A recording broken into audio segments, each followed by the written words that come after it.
ji'a ramadaana waajahan haa simannu ji'a ramadaana waajahan simachuu qabna ka duraa obboleeyyan kiyya ka islaamaa du'aa'iidhaani simachuu qabna ka lammadaa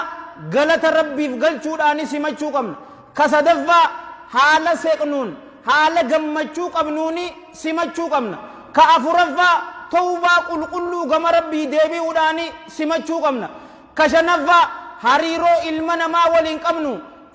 cimsuu fi waliif irra dabaruudhaani simachuu qabna ta jahaffaa obboleeyyan kiyya ji'a kana keessa nin jijjiiramaa jennee dhugaan muranneetiti simachuu qabna waan jahan jenne tanaan warra simaturraa rabbi nu haa ta'isu ji'a ramadaanaa rabbi nutti kannee nutis ji'a ramadaanaatiif nu kannee ibaadaa adda addaa achi keessatti nu laaffisee ibidda jahannamirraa bilisa nu baasee warra jannataa rabbi nu haa ta'isu nu cufaatiifuu rabbii yaadaa muraada keenya rabbi nu haa guutu